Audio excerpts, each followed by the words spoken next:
Village food with Rupsana, আমি সেই রূপসানা আবারও হাজির হলাম প্রত্যেক দিনের মতন দারুণ স্বাদের ডাল পুঁই শাকের রেসিপি নিয়ে। আসসালামু আলাইকুম সুপ্রিয় দর্শক বন্ধুরা, আজকের আমি গরমের দিনে একদম সিম্পল একটা রেসিপি বানিয়ে দেখাবো আর একদম কম মশলায় বাড়িতে থাকা যেসব মশলাগুলো ব্যবহার করে থাকি আজকের আমি রান্না করে দেখাবো ডাল পুঁই শাক। তার জন্য নিয়েছি 150 গ্রাম ডালকে আগে থেকে ভালো করে একটু ভিজিয়ে রেখেছিলাম, ধুয়ে পরিষ্কার করে নিয়েছি। আর নিয়েছি এখানে 500 গ্রাম একদম কচি দেখে পুঁই শাক নিতে হবে। সঙ্গে নিয়েছি 2টো আলুকে এইভাবে কেটে নিয়েছি। প্রথম থেকে শেষ পর্যন্ত দেখার জন্য অনুরোধ রইল। আগে থেকে কড়া বসিয়ে দিয়েছি, কড়াতে বেশ কিছুটা পরিমাণে সরিষার তেল দিয়েছি। সরিষার তেল গরম হয়ে গেছে। একটা মিডিয়াম সাইজকে পেঁয়াজকে কুচিয়ে রেখেছিলাম, তেলের মধ্যে দিয়ে একটু নেড়েচেড়ে ভেজে নেব।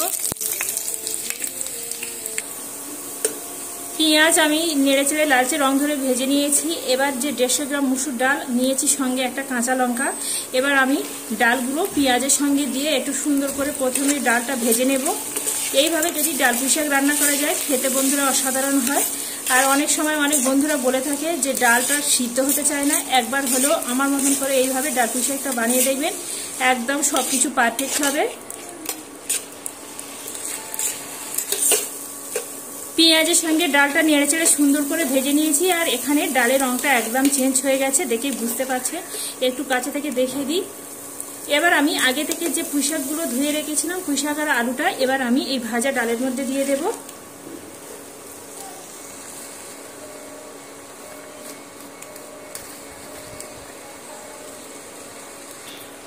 এর মধ্যে দিয়ে দেব স্বাদ অনুযায়ী নুন, হাফ চা চামচের থেকে একটু কম হলুদের গুঁড়ো দিয়ে এবার পুঁই শাক আর ডালটা সুন্দর করে এই ডালের সঙ্গে কষিয়ে নিতে হবে।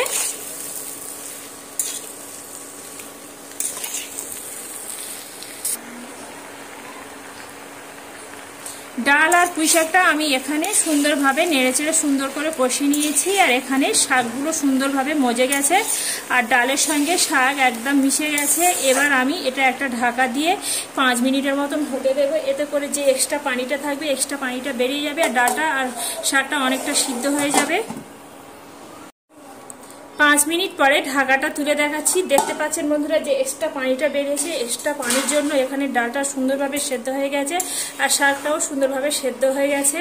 এবার আমি এটা মিনিট 3 সময় নিয়ে ভালো করে কষিয়ে নিতে হবে। একদম পানিটা কিন্তু শুকিয়ে ফেলতে হবে, তবে কিন্তু এই ডাল আর পুঁই শাকের রেসিপিটা একদম খেতে অত্যন্ত সুস্বাদু হবে। নেড়ে চেড়ে এইভাবে কষিয়ে নিতে হবে আর ডালটাকে একদম শুকিয়ে ফেলতে হবে।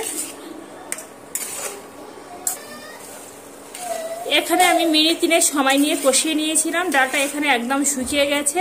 এবার আমি এখানে একেবারে পানিটা অ্যাড করে দেব।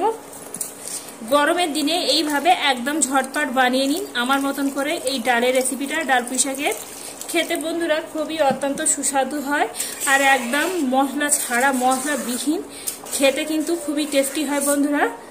এই গরমের দিনে আমাদের একদম রিচ খাবার খেতে একদম পছন্দ হয় না, আর এইভাবে করলে একদম গরম গরম ভাতের সাথে বন্ধুরা একদম জমে যাবে। পানিটা তো অ্যাড করে দিলাম। পানিটা অ্যাড করে দিয়ে আবারও আমি নেড়েচেড়ে নিচ্ছি। নেড়েচেড়ে নিয়ে একটা ঢাকা দিয়ে ঢেকে 10 মিনিটের মতন একটু হতে দেব। 10 মিনিট পরে ঢাকাটা তুলে দেখাচ্ছি। দেখতে পাচ্ছেন বন্ধুরা ডাল পুঁই শাকটা আমার এখানে একদম রেডি হয়ে গেছে। এর থেকে কিন্তু বেশি আমি আর ঘন করব না, কারণ ঠান্ডা হয়ে গেলে আরও একটু ঘন হয়ে যাবে। এবার আমি নামানোর আগে আমি এখানে 1 চা চামচ একদম উঁচু করে নিচ্ছি জিরা আর মরিচের গুঁড়ো। এটা কিন্তু অবশ্যই করে দিতে হবে, এর জন্য কিন্তু টেস্টটা আরও সুন্দর হবে।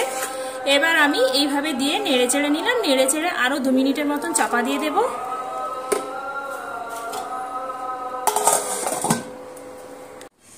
2 মিনিট পরে আবারও আমি এখানে ঢাকাটা তুলে নিচ্ছি।